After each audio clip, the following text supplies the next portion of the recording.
Hello, everybody, and welcome to We Measure the World, a podcast produced by scientists for scientists. When it's up to you, you're the only one sitting there in the soil pit, filling out this description card, and you've got 15 minutes left in the dedicated hour. You have a choice to make. You can turn your sheet in, you can go inside, warm up, and dry off. Or you can tough it out. You can stay miserable for one day if that means you're a champion for life. That's the message we gave our judges before the judging started. Miserable for a day, you could be a champion for life. They sat there, they grinded it out, they toughed it out, and they brought it home. That's just a small taste of what we have in store for you today. We Measure the World explores interesting environmental research trends, how scientists are solving research issues, and what tools are helping them better understand measurements across the entire soil-plant atmosphere continuum. Today's guests are MaryBeth Gavin and Paul Tietz. MaryBeth Gavin graduated from Penn State with a bachelor's in environmental resource management and is currently a soil chemistry master's student at the University of Idaho, where she researches selenium biogeochemistry of biochar amended soils reclaimed from phosphate mines. Paul Tietz obtained his bachelor's in environmental science from the University of Wisconsin River Falls, completed a master's in soil science at the University of Idaho, and is currently a soil science PhD student at the University of Idaho, investigating long-term effects of biochar amendments on forest soils.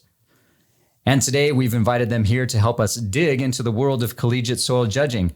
Both Paul and MaryBeth got their start in soil judging during their undergraduate years, and Paul went on to reestablish the University of Idaho soil judging team in 2022 and plans to continue coaching as part of a teaching-focused career in academia. MaryBeth joined as co-coach in 2024, and together they helped lead their team to victory at the 2025 National Collegiate Soil Judging Contest earlier this year. So, MaryBeth and Paul, thanks so much for being here. Thanks for having us, Brad, all the way 10 miles from our home campus at the University of Idaho here at Meter headquarters. It was a long trip. Thank you for making that trip. Very we appreciate arduous. that. Yeah. All right. So let's start with a little bit of background. We want to know what got you into soil science and how that led into soil judging. So I don't know, Paul, if you want to go first with that one. Right. Soil judging was my introduction to soil science. When I was an undergraduate, I took my first soil science introductory course, happened to be taught by the same professor at the University of Wisconsin River Falls for soil science, was our soil judging team coach there. And very quickly, I got recruited in and converted to one of the most passionate soil judgers all around. And I graduated from undergrad in 2020, the COVID semester, and it was sad to have all the graduation postponed and canceled. But what really did it for me was not having soil judging that senior season. So from that moment on, I knew that soil judging was absolutely the career for me and something I needed to be involved in. So when I was looking at graduate programs, came out here to the University of Idaho, I was very much looking forward to getting involved in soil judging again. Once contests started happening again in 2022 was around the time it happened, got the team started, recruited some students in, built this team up from a complete turnover back then. MaryBeth, how about you? How did you get involved in soil chemistry and how does soil judging come into play? Soil chemistry was actually not what I imagined myself doing post-grad. I had a really good AmeriCorps position in rangeland management, and I had done a lot of work with nutrient management. So I was really curious about managing phosphorus because we're really not that good at managing phosphorus. And that kind of led me down this path of reaching out to professors that studied phosphorus and its management, which led me to Dr. Strawn. And he had this really cool project studying selenium on reclaimed mines in the Caribou-Targhee National Forest in partnership with the Forest Service. And he was like, this would be perfect for you. You love working on public lands. It was meant to be. And soil judging, how it fits into that is the University of Idaho really wasn't on my radar as a university I was interested in attending prior to going to the national competition in Oklahoma in 2023, which is the semester I graduated. It's where I met Paul for the first time. And I actually walked right up to him and was like, oh my gosh, my parents just moved to Idaho. It's really cool to see a team from Idaho. And that's kind of how Idaho just was on my radar. And it was really lucky to be able to step into that role my first semester as co-coach with Paul and go to Iowa in spring of 2024 with the team. So Yeah, soil judging really kind of all came together with soil chemistry and judging. For our listeners who might not be as familiar with soil judging, can you give us your elevator pitch for what soil judging is and its importance? Right. Soil judging is an academic competition. The students are the one doing the judging. It's not the other way around. We're not bringing soil to be judged. We're not trying to find soil for others to judge. It's an academic competition that takes place in soil pits. So imagine a hole in the ground. It's about 5 feet deep that shows a nice profile of all the layers of the soil or horizons. It's up to the students to enter the pit to identify those different layers, the A horizon, B horizon, C horizon, or others, and then make a wide range of soil assessments. So the soil texture, the amount of sand, silt, and clay in the soil, the structure, how those soil particles are arranged into larger aggregates, the soil color according to the Munsell system, redoxamorphic features, so indicators of prolonged wetness in the soil, and many more for all of those different layers. From there, they go on to interpret those features into how water will be stored in the soil profile, how the soil profile formed, what the geologic origins are, what the taxonomic classification is, and then some practical interpretations such as, could you build a house with a basement here? Could you use this location for a septic tank? Could you use the soil as road fill material? These are all very essential skills for any soil scientist, and beyond that, agronomists, environmental scientists, even into some engineering disciplines. These are very marketable skills that employers are looking for, and there's no better way of learning it than by participating in soil judging, because you're getting really strong hands-on experience in a variety of environments, as well as a really intensive practice regimen leading up to a competition. There's really no better way of learning it. So, Paul, you mentioned that you reestablished the team there at the University of Idaho. Can you talk to us a little bit about that process? What motivated you to bring it back, and kind of what was it like getting it off the ground? Right. The soil judging team at the University of Idaho had been taught by a faculty member, a pedologist, for many, many years until his retirement in around 2017. And since then, it's usually been graduate students that take the mantle of coaching at the University of Idaho. There was a coach, a couple grad students were coaching, but this COVID era turnover kind of broke that chain. So we had no returning judges, no returning coaching experience. I had come in really fresh out of undergrad myself at that point. But I just reflected on how valuable the experience of soil judging was for me, how it really developed this passion for soil science, and how beneficial that is for the soil science education for undergrads at a university, land-grant university like the U of I. I was really motivated to offer that opportunity and give students the same chance to fall in love with soil like I had. And MaryBeth, for you, since you came in as coach starting last year, how's that been stepping into that role? Oh, it's been really interesting. Personally, I had no idea how much work went into something like this. Paul's laughing at me, but it's true. It was certainly a transition going from working into grad school plus coaching, but it's definitely been a learning experience. I don't think I would ever be in like a teaching role, especially fresh out of undergrad, like Paul mentioned. Yeah, it's been a learning experience. I didn't expect to be in such a strong teaching position out the gate with people who are not much younger than myself. It's been really valuable. I've really enjoyed the experience, and it's been really informative for how to go about these kinds of things. So, Paul, you mentioned that grad students are kind of running the show. Is that right? Is that typical? I mean, I know that teams have faculty advisors and other things like that. Yeah, is it typical that grad students are the main coaches of the teams? There's a couple others out there with graduate students who just have the passion to coach up students and take them to competitions, but by far more common is that like a tenured faculty member will have this as part of their job description and provide a little more long-term stability for a team, I think. I've really appreciated this opportunity to be involved, to have as much authority as I do with the team as a head coach, as a graduate student. But I do wonder how to ensure the soil judging at the U of I lives on after I graduate in the future. Yeah, and it's very interesting. Like, you're standing next to these people who are the leading pedologists in the field, almost as a peer. You're a peer when you're sitting next to each other and grading, that's for sure. But it's a really interesting experience and a really cool way to interact with them for sure. Mm-hmm.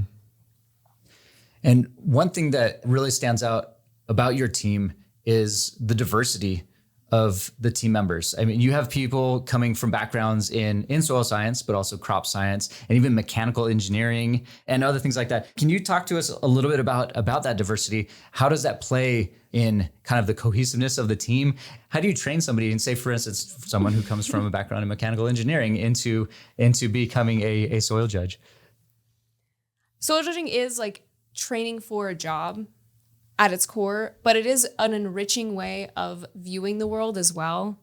Soil judging is teaching you about what's under your feet many different places, which I think is a helpful insight to many fields, but also a helpful insight to just being a person connected to the world around you. So, for example, like Jacob, he was a mechanical engineering student. He grew up on a farm in Gooding. He's interfaced with soil his whole life. So I think that soil judging was an enriching experience for him to learn more. And now that he's on to graduate school in agricultural engineering, it's certainly been job training as well. But teaching them how to do soil judging, at its core, it's a competition, and knowing what words to write down for what thing is something that we work on a lot prior to the competition. Since it's so tactile and so visual, I think anybody can learn to do soil judging no matter how much they know about soil. All it takes is a little curiosity and the motivation to work hard and learn it. Just in the few short years that the two of us have been coaching, we've had students in entomology, finance. We had a finance major on the team.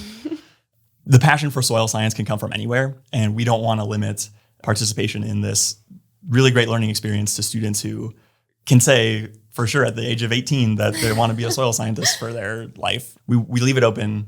We want as many students to get this experience as they can. And some of the best students around the country are going to go on to soil science careers, but a lot of them aren't. And your major, your coursework experience doesn't always determine your ability at soil judging.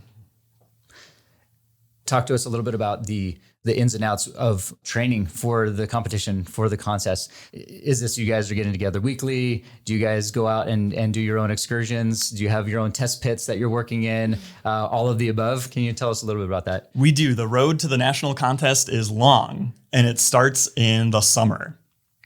So every fall semester, there's a regional contest. There's 7 regional contests that take place around the country where soil judging teams gather to do this competitive description of soil science.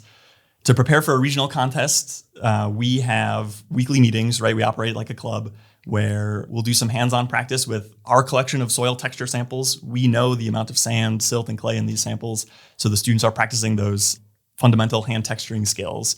But we also need to train them, need to familiarize our students with the soils and the geology of the region that we're going to be judging for the contest.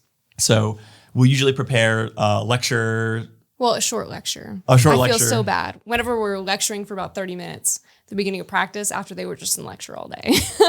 We'll usually start with a little bit of hand texturing to start our day. As people kind of filter in, they do their weekly textures. Sometimes we have a little bit of a leaderboard going with some, merch promised at the end of the semester if they win. And then we kind of launch into this short lecture. We try to keep it short, 30 minutes. People don't like to be lectured at after being in lecture all day.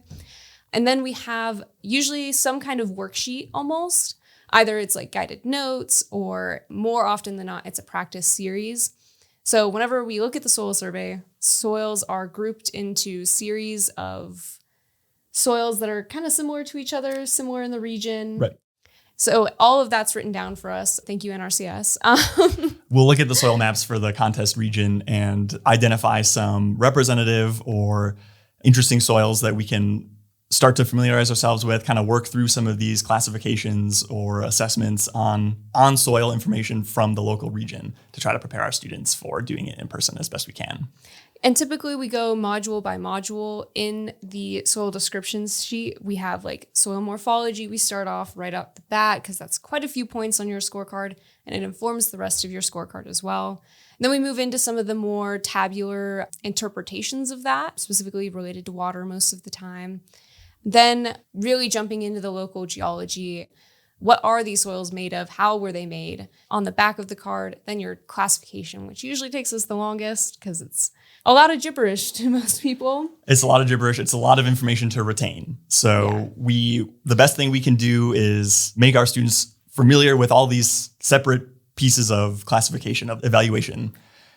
But really, once we get to the competition, they get their boots on the ground and their hands in the soil. That's when it all comes together. So thankfully at a competition, there's multiple practice days leading up to it where we are given locations, coordinates, or addresses for a soil pit that's been prepared for us.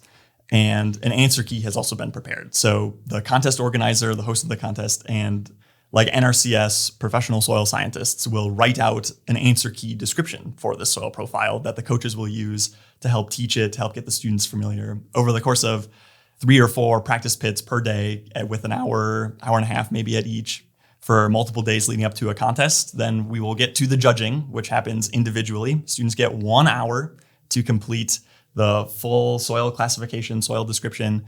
Usually it's 3 separate pits. Then there will be a team competition. Some regions do this, incorporate this for their regional contests, others don't, where all the students from one team, they work together to fill out a single soil description. So it's a really collaborative effort with the same time constraint. After that, the coaches will collect the description, the sheets or the scorecards that the students fill out with these interpretations and grade them according to the answer key. Points are tallied up and a winner is declared. For this past year, regionals were here in your own backyard at the University of Idaho. Is there such thing as home field advantage when it comes to soil judging?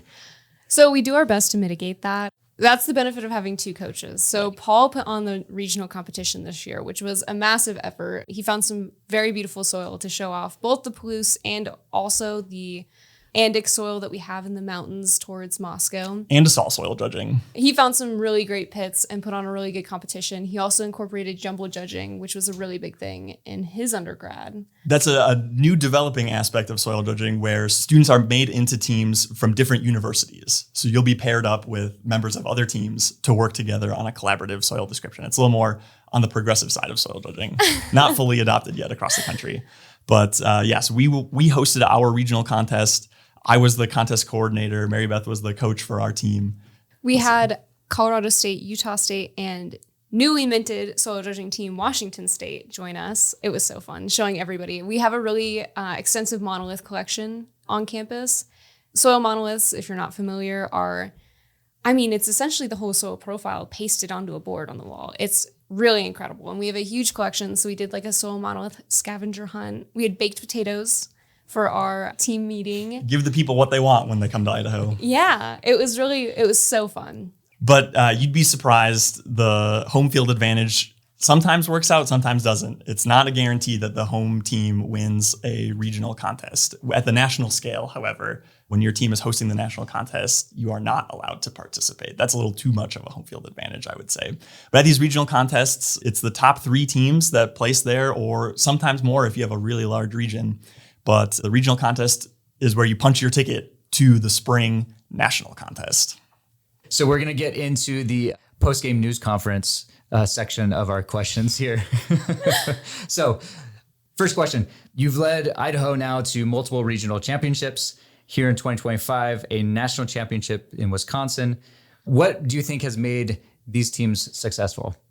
I think our success is in spite of a lot of things. It's in spite of having a small team. We only bring 6 students to soil judging contests, kind of limited by my own capacity for supervising students on cross-country field trips. Also traveling, affording to bring students on cross-country road trips. We don't have the same geographic privilege that a lot of other maybe Midwestern East Coast teams have, that they can drive to a lot of other soil judging schools with a short road trip. We have to fly to a lot of competitions from our location here in the Northwest. So we have a small team. I've only been coaching for a handful of years now, and I started out brand new. So in spite of our collective lack of experience being early in our careers, our standing as graduate students rather than faculty members. But what we do have is the passion to invest the hours and the research and the planning and the preparation for our soil activities and getting to know our own familiarity with the contest region and making sure the students have fun and they realize the effort that the coaches are putting in, they match with their own effort and investment, and they buy in just as much as we do. So you'll see this passion on every team. Soil judging unites so many passionate students and soil scientists that I can't really say our passion is unique, but it's the only thing that I can point to for what sets our team apart, is just how much we care, how much we invest, and just how much it means to us. The national contest included teams from 27 schools, nearly 200 students. Idaho not only won the overall team title, but had multiple top 10 individual finishers, and did it with the smallest team in recent history, and was the first team from the Northwest region to win the competition. Lots of fun accolades there, right? I don't want to ask a general question about like, how did you manage that, or whatever, those kinds of things. I did want to ask a little bit about the team makeup, but that note there about having a small team. What are the advantages or disadvantages of having a smaller team compared to a potentially larger one? I think when it comes to group judging, having a smaller team is certainly an advantage. Having 6 people working on one card versus 12 is far more manageable. And I think the familiarity that our students have with each other, because it is a smaller team, is really a driving force in how well we did in group judging this year. I think we placed second, just behind Delaware. And there is some advantages, and they, get quite a bit of team bonding. They take their own minivan everywhere. But yeah, it is challenging with 6 students. With larger teams, there's more opportunities for students to work together to help each other out. You'll have a wider range of experienced seniors and incoming freshmen that might ensure a little more continuity across the teams year over year. But I really, in my limited experience, have a strong preference for the smaller, relatively small team size, because it keeps things more cohesive, more organized, just easier logistically. Every team that attends for the individual judging, to control for the differences in team size, if you show up with 4 students or if you show up with 14, the coaches for each team select the 4 individual judgers that they think give them the best chance to accumulate the most points. Those 4 go on to participate in the individual judging contest. So when you have 14 or more students to choose from, that's a much harder decision than it is to narrow down 8 or 6 students. I have a strong preference for the team of 6 personally. Can you walk us through the contest this year at Wisconsin? I heard that weather was not on your side at all. And maybe just a little bit into how that affects things when you're dealing with sunny, dry conditions versus cold and wet that you experienced there. What were some of the challenging or surprising, pits or sites that you had to deal with? Right. Anyone can learn to texture soil when you're inside at room temperature. Not everyone can texture soil when it's an hour after sunrise in the beating wind and rain. I used to make them hand texture outside because it gets pretty dark pretty early here. We're pretty far up north. So it'd be pretty cold by the time we were practicing. So last spring I had them hand texture outside, which they hated. And we did not bring that back. Sorry, that's just the funniest thing to me. They were so mad. At the Wisconsin competition, we had 4 days for practice to really orient and familiarize ourselves with really sandy soils. Here at the University of Idaho, we have really silty soils. We're silt loam on the Palouse Hills. We had never seen sand to the extent that we were up to our necks in it in Wisconsin. It was just sand. Everybody was putting 95% sand, 5% clay all the way down their scorecards because, that's what we were seeing. We do usually like a semesterly field trip. We drove all the way down to Lewiston to try to find any sand, which is a bit further than we usually go for field trips, but we were committed to finding some sand for them. Even like coarse fragments. We're on Luss Hills here. They don't have to estimate how many rocks are in this, but they did in Wisconsin, so we wanted to do that. Thankfully, found a site in Lewiston, but yeah, it was really unfamiliar territory. We had generally good weather for the Midwest in the spring for those practice days. When the individual contest rolled around, though, we had a constant driving, cold, 40-degree rain all morning for the individual contest. So imagine being soaked through your soil judging gear before you even start. Prior to the individual competition starting, the coaches usually walk the pits to just get a little familiarity with what they're grading. And In the hour that I was walking the pits, my rain jacket, which I hadn't treated this year, was soaked through. I was sopping wet all day long grading these papers inside. And I couldn't imagine what it was like for them. It takes some grit to soil judge through weather like that. I felt so bad when they got back. when it's up to you, you're the only one sitting there in the soil pit, filling out this description card, and you've got 15 minutes left in the dedicated hour. You have a choice to make. You can turn your sheet in, you can go inside, warm up, and dry off. Or you can tough it out.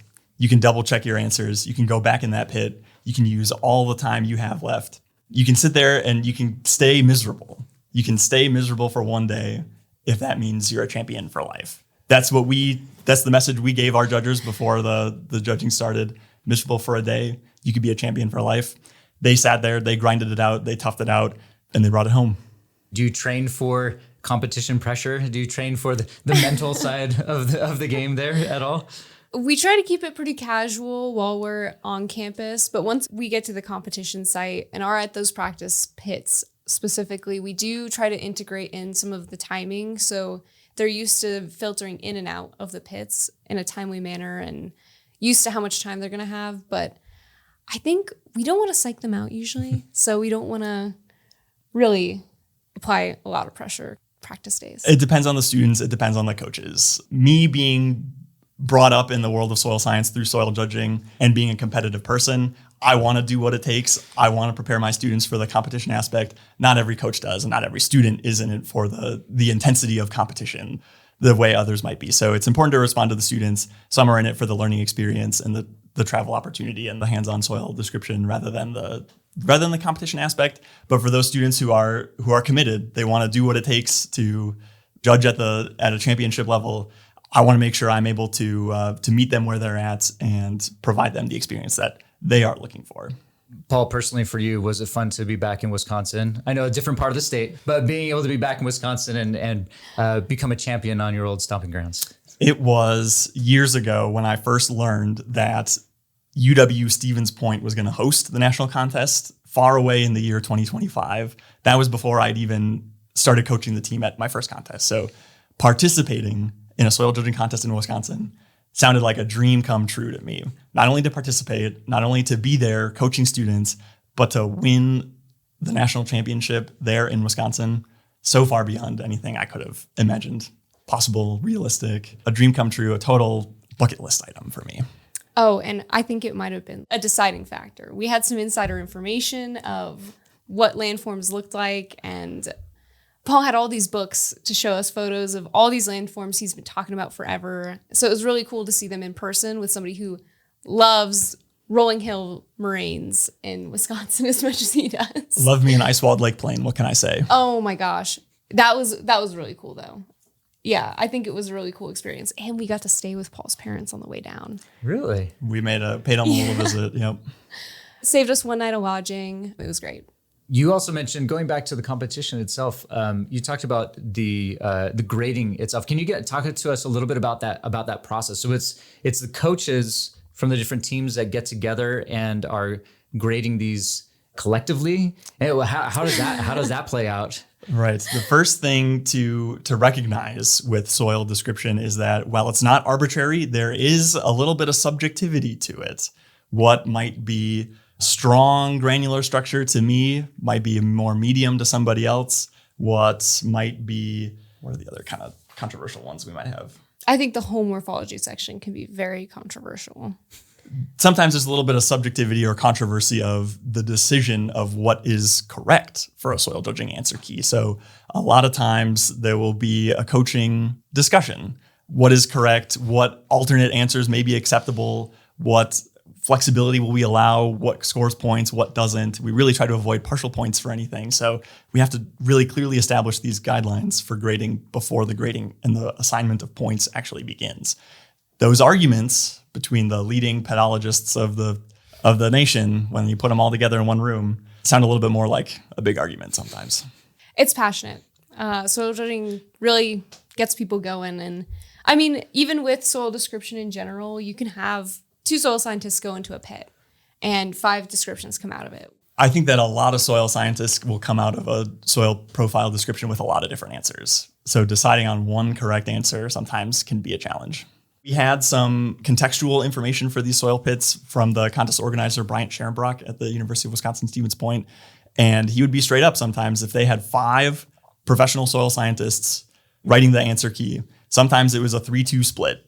They would vote on what the correct answer is, and it'd be a split down the middle almost. And you'll have pretty reliably 60% of the students might say this majority answer, but 40% say this minority answer. And when it's all or nothing for the assignment of points, sometimes it could be a little controversial. It could really swing the points and the outcome one way or the other. But then again, is one side truly correct over the other? That's something that's a perspective I've gained perhaps since winning the competition, is that have we raised the nation's premier, most talented, most amazing soil judgers in the world? Maybe I would tell them that, yeah. But have we also just learned to write the same interpretations as the person who happened to be writing the answer key that day? Maybe some of that too. I think there's 2 perspectives. Some people believe in raising the absolute best soil scientists, and some people believe in raising good soil scientists who win a competition. This is the coaching perspective? This is a coaching perspective. Some coaches favor hedging points. You know how I was talking about writing 95% sand, 5% clay, all the way down the pit card, instead of hand texturing all of your textures. When you're given a plus or minus 5% range for both of those numbers, that's a good way to cover your bases. Yeah. So I think there's kind of 2 mindsets, but I think they both come together and say, you want to raise people who know how to do this correctly.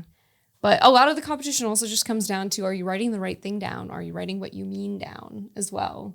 Writing a G for granular is not necessarily the same as writing GR for granular, which is what you're supposed to be writing. So there's always contention about like the mechanics of the competition and what you're writing on the scorecard. But yeah. It's all about the fundamentals. Some things don't change. Some things make it a lot easier if you're able to, while your hands are shivering and you're covered in mud, are you able to still write clearly for yourself and others to read later on this description sheet? Takeaways like that are, I think, underrated outcomes of soil judging for students. Yeah.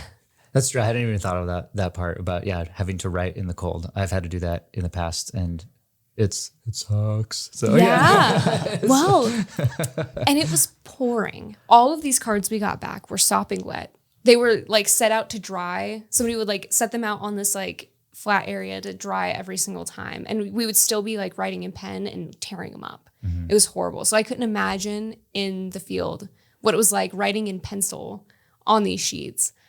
I have a photo of one of our judges, Sky. He had a 2-gallon bag over his clipboard, and he had his hand inside writing so that he could get his answers down and not destroy his paper in the process. We'll give students a bag. We'll give students like page protector, anything we can think of to keep the paper a little bit dry. But this contest has been planned for probably years in the making. The date's set. You have hundreds of students here.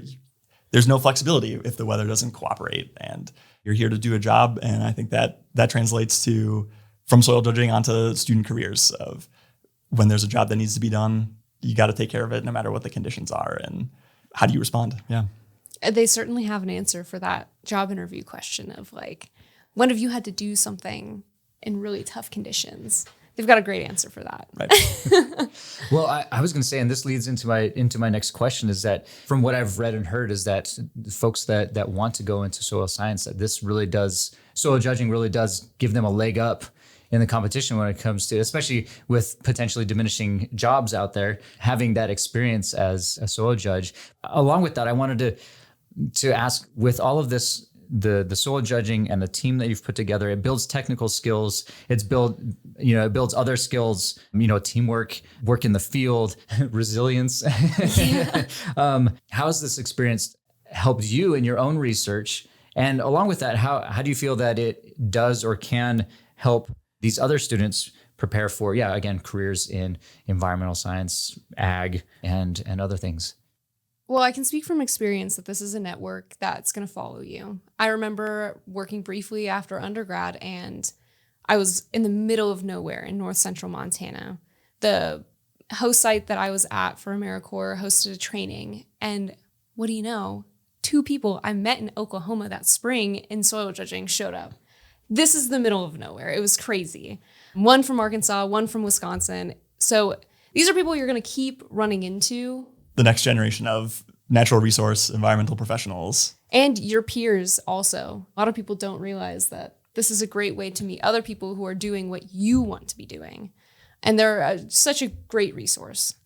But I mean, I came to U of I partially because of soil judging. You know, I wouldn't be doing the research that I do, or my role as a graduate student would not be the same without soil judging, location-wise or research-wise. I would say the effect that soil judging has had on my experience as a researcher and graduate student, what soil judging instilled in me is a sense that all soils tell a story. That if you get in a pit, you can learn about the geologic history, how the soil came to be, what it means for the present and also maybe the future of the soil. But when I went on to graduate school and started reading papers of soil science research, I felt I really needed to know the taxonomic classification, maybe get a description of the profile of the parent material in order to understand what's going on. And what I found in the research nowadays is a lot of published studies might say we did this study on mollisols, or the soil was an oxisol. And that's a start, but I feel like there's so much missing context and background for a soil, why it behaves a certain way, why the data may turn out a certain way, why these processes are happening or not happening. There's so much more important information in that story that I have an awareness of and appreciation for with my soil judging background, that I feel like people that aren't involved in soil judging, or they come into soil science from a different discipline, that have a different perspective on. What's next for the University of Idaho soil judging team? Is there no rest for the weary? Are you guys right back at it? I mean, you mentioned it starts, the season starts, or training for the season starts in the summer. You've got, again, regionals in the fall. Are you guys right back at it? Do you have any time to rest and relax? That's what we've been doing this summer. It's been really fun since we came home from Wisconsin with the traveling trophy for the Soil Judging National Championship. We spent the summer visiting each of our students to share that moment, share it with their families the same way that I was able to with my parents after the night that the contest ended.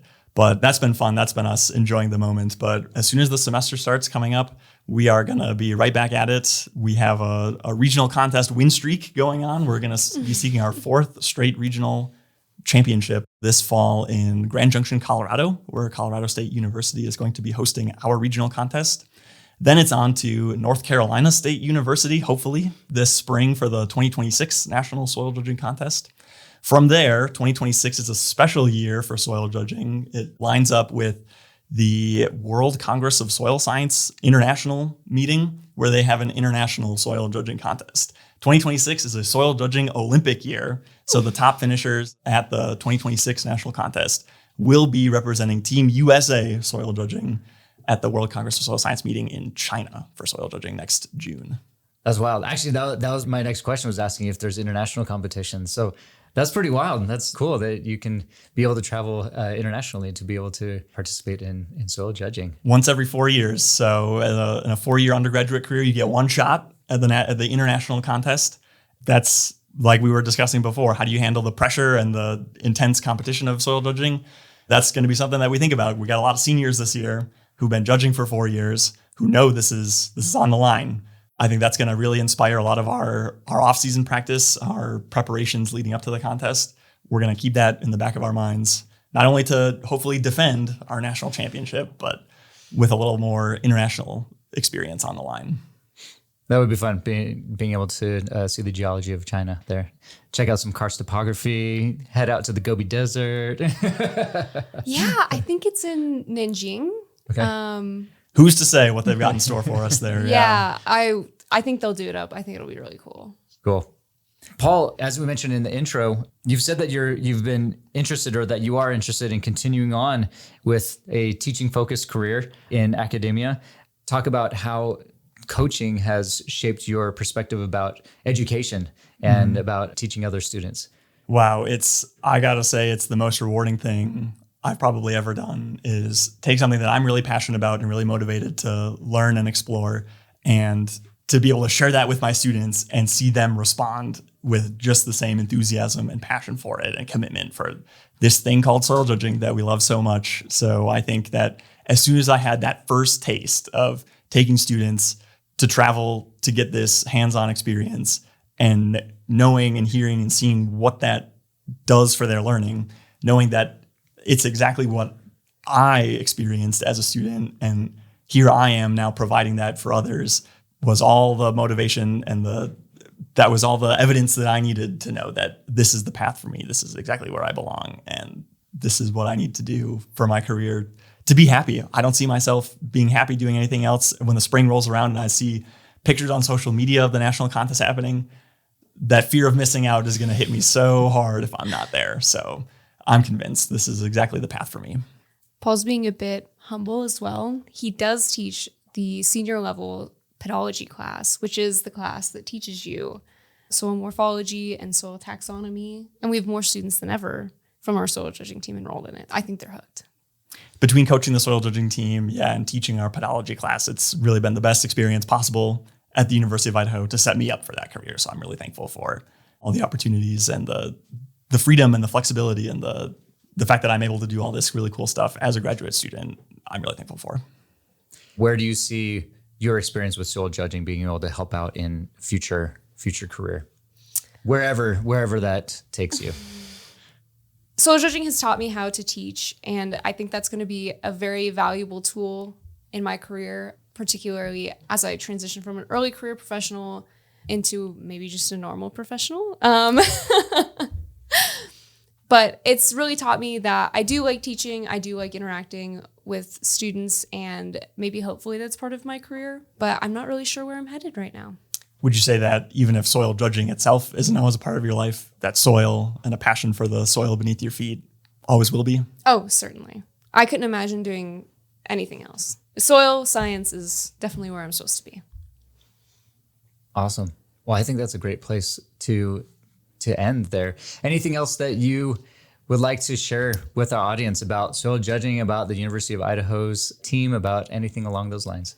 Before we go, I just want to thank the hosts of the 2025 National Collegiate Soil Judging Competition who gave us a stage to perform on and bring home the trophy. Really heartfelt thank you to Bryant Scherenbrock and everybody else involved in the 2025 contest. If listeners want to learn more about soil judging, I would say choose your favorite, usually land-grant university. Maybe you're an alum, maybe you're a former judger yourself. But reach out if you have a contact, or just look up University of Idaho soil judging team, wherever university. And a lot of these teams are self-funded. So in addition to putting in the work and the hours of learning about soil judging, we also have to pay for the travel and the participation and the equipment that we use. So a lot of teams are funded by donations, including the University of Idaho. If you are interested in learning about your own soil and you have connections to the university or want to get in touch, we are always looking for soil pit field trip destinations. And I'm sure other teams are as well, to bring these students out, give them this hands-on experience, especially teams that have more students interested in participating in judging than they can afford or are able to bring. Having that local soil pit description experience is the next best thing to participating in a soil judging contest. So reach out, get involved. You can either donate financially, donate your soil, really help prepare the next generation of soil judgers. All right. Well, thank you again. That's going to wrap it up for us. MaryBeth, Paul, it's been a fun discussion. Congratulations again on your national title, and hopefully there'll be many more in the future. Thank you. Go Vandals. And if you in the audience have any questions about this topic or want to hear more, feel free to contact us at metergroup.com or reach out to us on X at meter_ENV. And you can also view the full transcript from today in the podcast description. That's all for now, and we'll catch you next time on We Measure the World.